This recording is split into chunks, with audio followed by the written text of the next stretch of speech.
آخرت کے حوالے سے آپ دنیا کے اندر جو کچھ بھی کریں گے گویا کہ آپ اس کھیتی کو بو رہے ہیں۔ جو ہی آپ اس دنیا سے اگلے جہان منتقل ہو جائیں گے وہاں اس کھیت کا نتیجہ آپ کو ملے گا۔ اور اس دنیا کی جتنی بھی نعمتیں ہیں آپ رات دن کوشش کریں دنیا کی تمام سہولتیں حاصل کرنے کے لیے، نعمتیں حاصل کرنے کے لیے، لیکن اگر آپ کو ایک نعمت مل بھی گئی تو اس نعمت کے اندر ہزارہا ٹینشنیں، مصائب، آلام، تفکرات چھپے ہوئے ہوتے ہیں، کیونکہ یہ دنیا ہے۔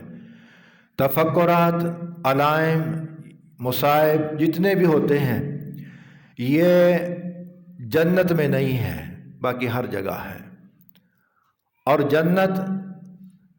جنت کے اندر اللہ نے جن نعمتوں کا وعدہ کیا ہے ان نعمتوں کے حصول کے بعد آپ کو کوئی ٹینشن نہیں ملے گی۔ لیکن دنیا ایسی ہے، بیٹے کے بارے میں کیا کہا جاتا ہے؟ بیٹا نعمت ہے، اور بیٹی کے بارے میں کیا کہا جاتا ہے؟ بیٹی رحمت ہے، یہی کہا جاتا ہے نا۔ بیٹی کے لیے دعائیں کم مانگی جاتی ہیں کہ اللہ بیٹی دے دے، اللہ بیٹی دے دے۔ بیٹے کے لیے پیروں کے پاس بھی نسل تبدیل کرنے کے لیے جایا جاتا ہے کہ جی کوئی تبدیلی کر دو، کوئی دعا کر دو، کوئی تویز دے دو، کوئی گنڈا دے دو۔ یہ سارے ٹسر ہم کرتے ہیں، بلکہ ڈاکٹروں کے پاس بھی چلے جاتے ہیں کہ جی کوئی ایسی دوائی نہیں آئی کہ بچہ پیدا ہو۔ بچے کے حصول کے لیے ہم تغدو کرتے ہیں کہ بچہ پیدا ہوتا ہے وہ ایک نعمت ہے، بچی پیدا ہوتی ہے تو ایک رحمت ہے۔ اس نعمت کے حصول کے لیے جتنے ہم نے جتن کیے، بچہ پیدا ہو گیا، جب وہ بڑا ہوا اس کے کرتوت، اس کی عادتیں، اس کی اخلاقیات، یہ سب کچھ دیکھنے کے بعد کیا کہا جاتا ہے؟ یہ تو وٹا جام لیندے، یہ تو پیدا ہی نہ ہوندہ۔ بے اسی کو حاصل کرنے کے لیے تم نے رات دن جتن کی ہے۔ جب وہ نعمت تمہیں مل گئی تو اس نعمت کے ملنے کے بعد جب تمہیں طرح طرح کی آزمائشیں اسی بچے سے متعلق دیکھنے میں مل رہی ہیں، پھر دعا کرتے ہیں کہ یہ مر جاتا، یہ پیدا نہ ہوتا، یہ بچپن میں ہی مر جاتا، یہ ایسا نکل آیا، یہ کیوں پیدا ہو گیا ہمارے گھر میں؟ بھی مانگا تو تم نے۔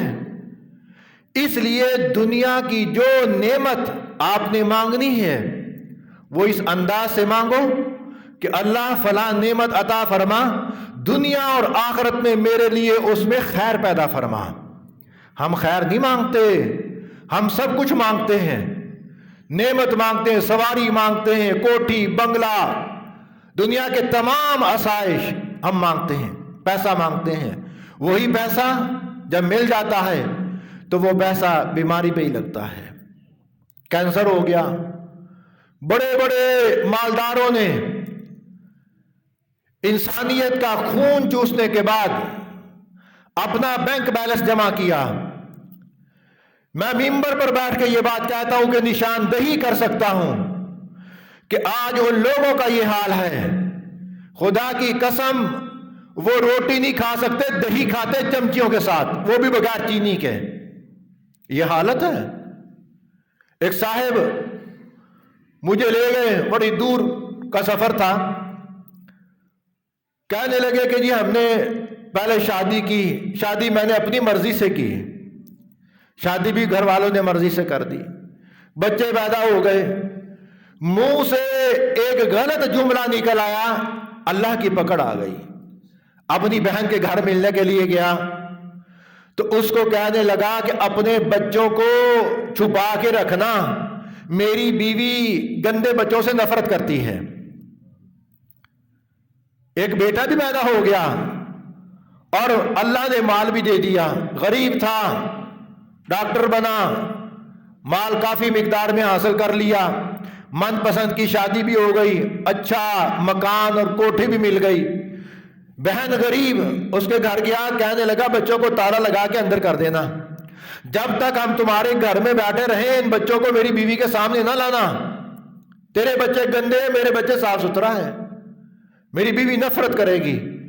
آج خدا کی قسم وہ اس انجام کو پہنچا ہے کہ 20 سال کا بچہ ہو گیا اس کا گند خود صاف کرتا ہے، وہی بچہ پاگل ہو گیا، 5-7 سال کی عمر میں بخار ہوا، ڈریپیں لگی، تباہی بربادی پھر گئی، بجائے شفا ہونے کے مصیبتوں کا ایک باب کھل گیا۔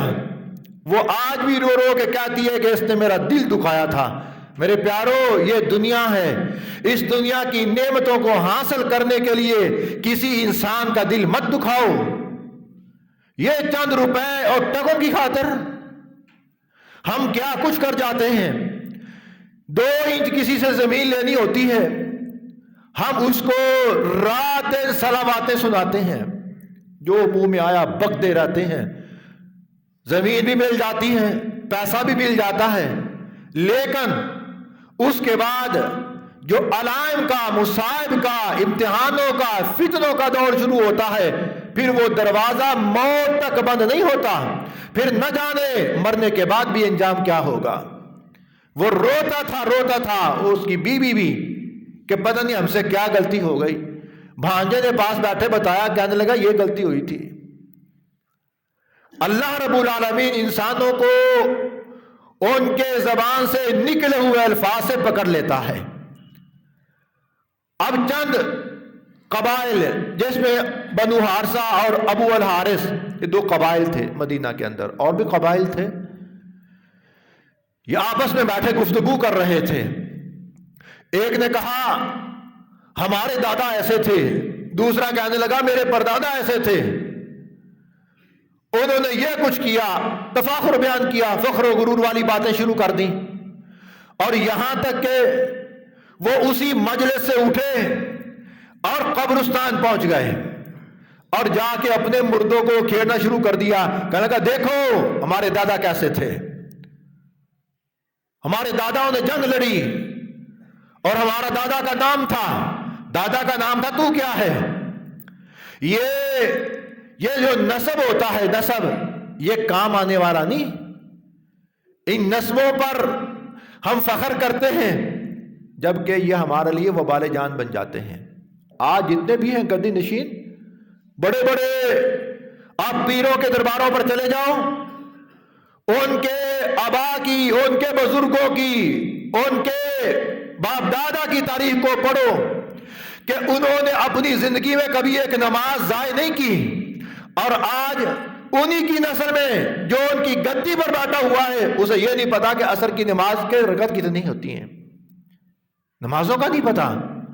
یہ وہی لوگ ہیں جن کے بارے میں قرآن کہتا ہے فَخَلَفَ مِن بَعْدِهِمْ خَلْفٌ أَضَاعُوا الصَّلَاةَ، فرمایا کہ نیکوں کے بعد ایسے بے حیا اور نہ خلف پیدا ہوئے کہ ان کے بڑے نمازوں کے پابند، اور انہوں نے کبھی مسجد کا منہ نہیں دیکھا، پھنڈے بڑے بڑے رکھے ہوئے، داڑھی کٹی ہوئی ہے، باپ دادا کی داڑھی بہترین اور بڑی سنت کے مطابق، اور خود پوتا پڑپوتا داڑھی کٹی ہوئی، مونچھیں بڑی بڑی، کیا جی سجادہ نشین ہے اور نماز کبھی پڑھی نہیں۔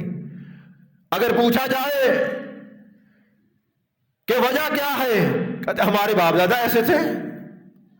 بھئی باپ دادا اپنا عمل اپنے ساتھ لے گئے، تم سے تمہارے عمل کی پوچھ ہوگی کہ تم کیا لے کے آئے ہو اللہ کی بارگاہ میں۔ باپ دادا پر اگر فخر کرنے والا ہوتا تو ابو جہل کیا کم نسب والا تھا؟ عتبہ کم نسب والا تھا؟ شیبہ کیا کم نسب والا تھا؟ لیکن ان کا نسب ان کے کام نہ آیا۔ کام کیا آئے گا؟ انسان کے اعمال، اللہ کے ساتھ تعلق اور رسول اللہ کی سنت۔ جب یہ لوگ قبرستان گئے، اپنے مردوں کو کھیڑا، کہنے لگا یہ دیکھو ہمارا باپ ایسا تھا، ہمارا دادا ایسا تھا۔ اللہ نے رد کیا، الہاکم التکاثر حتی زرتم المقابر، غفلت میں تم کو رکھا بہتات کی ہرس نے، یہاں تک کہ تم نے قبریں جا دیکھی۔ انسان ہے اس دنیا میں مال کی خاطر یہ کیا کچھ کر رہا ہے، سب کو پتا ہے ایک دوسرے کا کہ مال کے حریص یہ کیا کر رہے ہیں۔ اور جن کے پاس مال آ جائے وہ وقت کے فرعون بنے ہوئے ہیں، وقت کے فرعون، اور جن کے پاس پیسہ نہیں وہ مال کی ہرس کے لیے، مال کو جمع کرنے کے لیے، اس کے حصول کے لیے وہ کیا جتن کر رہے ہیں۔ آپ کے ملک کا کوئی ادارہ کرپشن سے خالی نہیں۔ کسی کو نوکر لگوانا ہو، یہ کرپشن اور رشوت کے بغیر آپ کی فائل پکڑنے کے لیے کوئی تیار نہیں۔ اور انجام کیا نکلتا ہے؟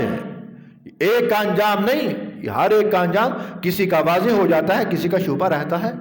ابھی ایک ویڈیو وائرل ہوئی ہے سندھ کے ایک ملازم کی، اپنے دفتر میں بیٹھ کر وہ اتنا اس وقت متکبر بنا ہوا تھا کہ جو اس کے دفتر میں آتا تھا بات کرنے سے پہلے اس کے اکاؤنٹ میں پیسے ضروری ہوتے تھے کہ پیسے ڈالو پھر بات کروں گا۔ صاحب جی دا موڈ بنایا۔ کیا موڈ ہے؟ وہ فائل کے اندر تو تم نے کچھ رکھا ہی نہیں۔ آج وہ نہ مر رہا ہے نہ جی رہا ہے، خدا کی قسم اس کے منہ کے اندر کیڑے پڑے ہوئے ہیں اور ڈاکٹر اسے نفرت کرتے ہیں اور ٹیشو پیپر سے پکڑ کے اس کے کیڑوں کو باہر نکالتے ہیں۔ جب اسے پوچھا گیا، کہنے لگا میں رشوت لیا کرتا تھا، لوگوں کا حرام مال کھایا کرتا تھا۔ میرے پیارو، اس دنیا کے لیے کہ جس دنیا کا مستقبل بنانے کے لیے ہم رات دن جتن کرتے ہیں، دنیا کا کوئی انسان اس دنیا کے مستقبل کی ایک گارنٹی ایک منٹ کی نہیں دے سکتا۔ دنیا کے مستقبل کی گارنٹی کیا ہے؟ کوئی ہے اس کی گارنٹی؟ مستقبل آخرت کا، جو کرنا آخرت کے لیے کرو۔ اس دنیا میں اللہ نے ہر بندے کا رزق کیا ہے لکھا ہوا ہے کہ جتنا اس کے مقدر میں ہے اس کو مل کے رہے گا۔ ہماری بھاگ دوڑ سے رزق نہیں مل سکتا۔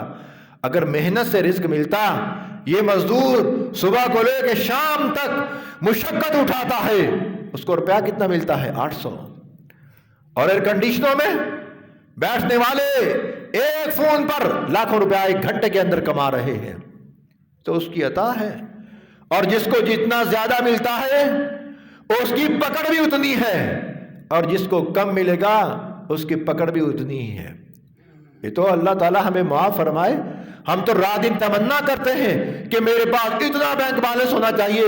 میرے پیارو، جتنا اللہ نے دے دیا اسی پر قناعت کرو، مال کے پیچھے مت بھاگو۔ صحابہ کو بتایا، الہاکم التکاثر حتی زرتم المقابر، یہاں قبر کے عذاب سے متعلق ان لوگوں کے جو شکوک و شبہات تھے ان کو بھی اللہ نے دور کر دیا۔ صحابہ کہتے ہیں کہ پہلے ہم عذاب قبر سے متعلق یہ نہیں جانتے تھے کہ عذاب قبر ہوتا ہے، یہ تو پیغمبر نے کچھ مکی دور میں بتلا دیا۔ مکی صورتیں ایسی بے شمار، سورہ انعام ہے اور دوسری صورتیں ہیں، سورہ ہود ہے، اس میں عذاب قبر کا ذکر ہے، لیکن تفصیل آپ نے مدینہ طیبہ میں آ کے بتلائی۔ کہا جس مال کے پیچھے بھاگ رہے ہو اسی مال نے سانپ اور اژدہا بن کر قبر کے اندر تمہارے گلے میں لپٹنا ہے۔ یہ حدیثیں ہیں اللہ کے پیغمبر کی۔ جائز مال ہوگا تو بچت ہو جائے گی، اگر حرام ہوگا، حرام مال کتنی حدیثیں ہیں۔ اور 10ویں پارے کے اندر اللہ رب العالمین نے پورے ایک رکوع کے اندر یہ پوری تفسیر بیان فرمائی ہے، اور مفسرین نے ان آیتوں کے ماتحت اللہ کے پیغمبر کی حدیثیں نقل کی ہیں۔ کہا حرام مال کمانے والے لوگ جب قیامت کے دن اللہ کی بارگاہ میں آئیں گے، اس مال کو حکم ہوگا اژدہا بن جا، وہ اژدہا بن جائے گا، پھر اژدہا بننے کے بعد اس کو حکم ہوگا اس کے گلے میں لپٹ جا۔ یہ اللہ نے دنیا میں بھی دکھلایا ہے۔ میرے مختلف ملکوں کے جب سفر ہوا کرتے تھے، ایران کے اندر دیکھا کہ میت کو موٹے موٹے سانپوں نے اس طرح پکڑا اور جکڑا ہوا ہے، خدا کی قسم لوگ دیکھ کے بھاگ گئے۔ یہ تو دنیا میں اللہ دکھا رہا ہے۔ قبر بنائی، بڑا پھنے کھان تھا وقت کا، پاٹے خان، اور قبر بھی اتنی بڑی بنائی جتنا بڑا یہ مسجد کا حصہ ہے، اور پورا پتھر لگایا ماربل، اور ماربل پتھر ایک دن اکھڑا، اس پتھر کے نیچے سے بڑے بڑے اور موٹے موٹے سانپ جب نکلنے شروع ہوئے کہ لوگ ان کو شمار نہیں کر سکے کہ یہ کتنی تعداد میں سانپ ہیں۔ پانٹے خان بننے کی ضرورت نہیں میرے پیارو، یہاں عاجزی، انکساری، تواضع، اللہ کی بارگاہ میں جھکنا، یہ کام آئے گا۔ یہ تکبرانہ انداز، یہ تفاخر انسان کو لے ڈوبتے ہیں۔ اس لیے اس میں اللہ نے تفاخر کی نفی فرمائی ہے، فرمایا اپنی کسی نعمت پر فخر نہ کرو، اللہ کا شکر ادا کرو۔ دنیا میں اگر نعمت ملی ہے اللہ سے بھلائی مانگو کہ اللہ یہ جو تو نے ہمیں نعمت عطا فرمائی ہے اس میں خیر پیدا فرما، قیامت کے دن ہمارے لیے باعث حساب اور وبال نہ بنے۔ یہ ابھی ایک اخبار میں چھپا، آپ کے ملک کا ایک گورنر جنرل غلام محمد، یہ گورنر جنرل ہوا کرتا تھا کسی زمانے میں، یہ سن 58 کی باتیں ہیں یا 53-54 کی باتیں۔ یہ بڑے تکبرانہ بول بولا کرتا تھا، بڑے تکبرانہ۔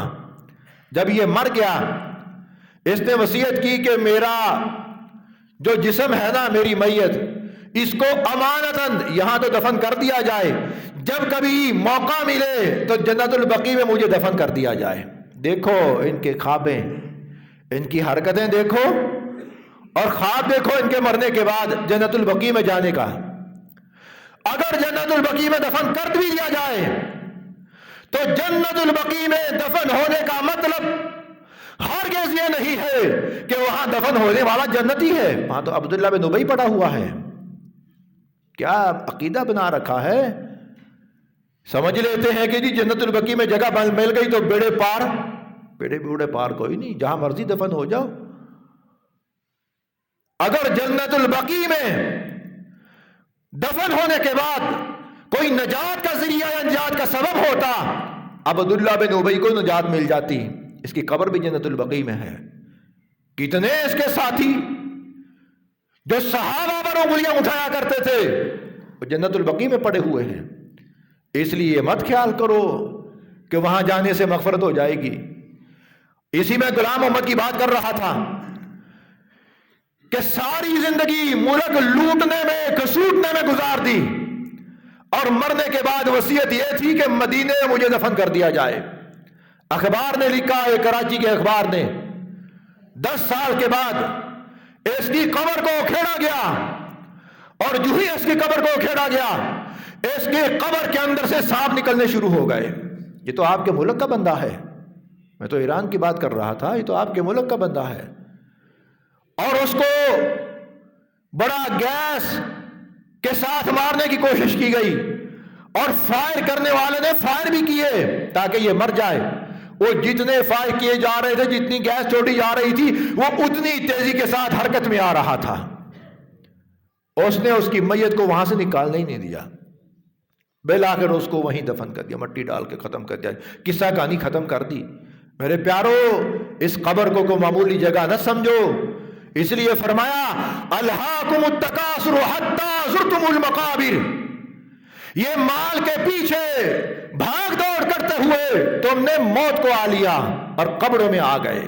حتی زرتم المقابر، یہاں تک قبریں دیکھیں، اور فرمایا کلا سوف تعلمون ثم کلا سوف تعلمون، ہرگز نہیں، تم جلدی ہی جان جاؤ گے تمہارے ساتھ حشر کیا ہونے والا ہے۔ اللہ نے اس جملے کو تکرار کے ساتھ بیان کیا ہے، تکرار کے ساتھ۔ اللہ تو ایک مرتبہ بھی کہہ دیتا تو یہ بھی کافی تھا، لیکن وہ رب کیا کہتا ہے، ثم کلا سوف تعلمون، پھر فرمایا ثم کلا سوف تعلمون، پھر ہرگز نہیں، جلدی جان جاؤ گے جب تم قبروں میں آؤ گے تمہارے ساتھ تمہارا حشر کیا ہوگا۔ حضرت عثمان رضی اللہ تعالیٰ عنہ قبر کو دیکھ کر رویا کرتے تھے، فرمایا کرتے تھے لوگوں یہ قبر پہلی منزل گاہ ہے، مرنے کے بعد یا تو یہ دوزخ کے گھڑوں میں سے ایک گھڑا یا جنت کے باغیچوں میں سے ایک باغیچہ۔ فرمایا تم جلدی ہی جان جاؤ گے۔ آگے فرمایا کلا لو تعلمون علم الیقین، ہرگز نہیں، تم جان جاؤ گے اور تمہیں یقین آ جائے گا، تمہیں یقین آئے گا۔ آج یقین کا فقدان ہے، یقین کا، مانتے ضرور ہیں، ہاں ہے قبر کے عذاب ہے، یقین نہیں۔ یقین اور ہے، ماننا اور ہے۔ ماننا تو ایمان کے ساتھ ہے، اگر ماننے کا بھی انکار کر دے تو انسان دائرہ اسلام سے نکل جاتا ہے۔ مانتے سب ہیں، یقین کے درجے میں سب برابر نہیں۔ مانتے تو ہیں ہاں یار قبر جو ہے کچھ، لیکن یقین نہیں، یقین سب کا نہیں۔ اگر یقین ہو جو آگ، جو فتنہ، جو ایک دوسرے کا خون کیا جا رہا ہے، کبھی ہمارے معاشرے میں اس طرح کی چیز ہمیں نظر نہ آئے۔ آگے فرمایا لَتَرَوُنَّ الْجَحِيمَ، تم دوزخ کو دیکھو گے۔ یہ جو کہتے ہیں نا پتہ نہیں دوزخ کیا ہے یا نہیں ہے گی، نہیں، یہ اللہ تعالیٰ نے کو کھیل کے لیے نہیں بنائی، کوئی زیب و زینت کے لیے نہیں بنائی۔ ثُمَّ لَتَرَوُنَّهَا عَيْنَ الْيَقِينِ، تم آؤ گے ہمارے پاس اس قبر کی زندگی اور جہنم کے عذاب کو اپنی یقین کی آنکھ سے دیکھ لو گے، اس وقت تمہیں یقین ہوگا۔ لیکن میرے پیارو اس وقت کا یقین ہمارے کام نہیں آئے گا، آج کا یقین کام آ جائے گا۔ آج اگر کوئی ندامت کے ساتھ اپنے گناہوں پر اپنے آنکھوں سے آنسو بہا لے، رب کعبہ کی قسم 2 آنسو اس کے بہنے والے اس کی مغفرت کا سبب ہیں، اور قیامت کے دن سمندر کے پانی کے برابر بھی وہ اپنے آنسو بہا لے اور اس کا آنکھوں کا پانی خشک ہو جائے۔ حدیث پاک میں آتا ہے آنکھوں سے خون بھی نکلنا شروع ہو جائے تو اللہ کو کوئی پرواہ نہیں۔ اللہ کو پرواہ ہے تمہارے 2 آنسوں کے نکلنے کی اس دنیا کے اندر۔ یہ سارا کچھ اللہ نے دنیا میں رکھا ہے، آخرت تو نعمتوں کا معاملہ ہے، اچھائی ہوگی، اچھے کام کیے ہوں گے، فرمایا ادخلو، داخل ہو جاؤ، سلام علیکم طبتم فادخلوها خالدین، تم پر سلامتی ہے امن کے ساتھ، فرمایا جنت میں داخل ہو جاؤ، سلام علیکم طبتم فادخلوها خالدین۔ آگے فرمایا ثم لتسألن یومئذ عن النعیم، اس دنیا کی جتنی بھی نعمتیں ہیں، یہ جتنے تم حصول کے لیے رات دن بھاگ دوڑ اور جتن کر رہے ہو، اس نعمت کے بارے میں تم سے سوال ہوگا۔ اور کائنات کے تاجدار حضرت محمد رسول اللہ صلی اللہ علیہ وسلم نے فرمایا کہ جس کو حساب کے لیے بلا لیا گیا، سوال کے لیے بلا لیا گیا، پھر وہ پھنس گیا، وہ بچے گا نہیں۔ اس لیے دعا کیا کرو اللہ ہم حساب کے قابل نہیں ہیں، ہمیں بغیر حساب ہی بخش دے۔ اللہ ہماری باتیں اپنی بارگاہ میں قبول فرمائے، ہمارا بیٹھنا اپنی بارگاہ میں قبول فرمائے۔ باخر